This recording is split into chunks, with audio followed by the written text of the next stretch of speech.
Hello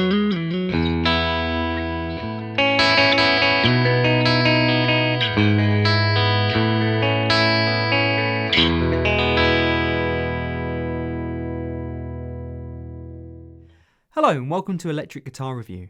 My name's Ben Brown and you've just been watching Jace Morris demonstrating the 59 Devine from Danelectro.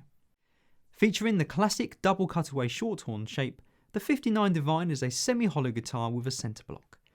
Depending on the finish, you have a walnut, flame maple or maple front and back on top of a composite stroke solid wood construction with a bolt-on maple neck.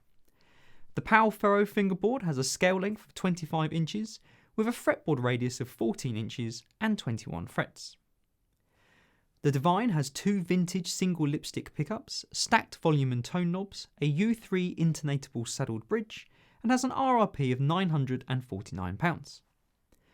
For this review, Jace is playing through a Marshall DSL-20, so let's have another listen to some playing now, and then please join me afterwards for my thoughts.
I'll admit to always having had a bit of a soft spot for the 50s styling of Danelectro guitars, and the Devine certainly hits that spot visually. The distinctive double cutaway and Coke bottle style headstock have a real vintage vibe, and I love the Bakelite looking style pickguard and control knobs. There's not much to admire in terms of great craftsmanship, and the guitar does have a little bit of a cheap feel about it, but then that's always been part of the quirky appeal of Danelectro guitars for me. Fit and finish seem pretty good with a well applied gloss finish and clean lines around the binding, although the fingerboard looks a bit dry and I did notice a little play in the volume knobs. Now I've mentioned those knobs, one thing I will say is that it is virtually impossible to adjust the volume pointer without also adjusting the circular tone knob underneath. They might look cool, but if you're the sort of player who depends on adjusting the volume and tone as you play, they might not be the most practical controls. Unsurprisingly perhaps, the bridge pickup has plenty of twang and works great with some reverb and tremolo for surf rock tones. Winding up the gain, it has some nice bite which would work for a stinging lead tone, but it's probably not your first choice for a fat riff. The neck pickup has a rounder tone with a softer attack, richer and smoother than the bridge pickup, but due to it being placed quite far back, it doesn't have the flutiness of, say, a Strat for example. While the pickups sound nice individually, for me the best sound on a two pickup Danelectro is the middle position. Due to the series wiring of the two pickups, you get a boost in output, more mid-range and a throaty thickness that really works as you start to push the gain a bit.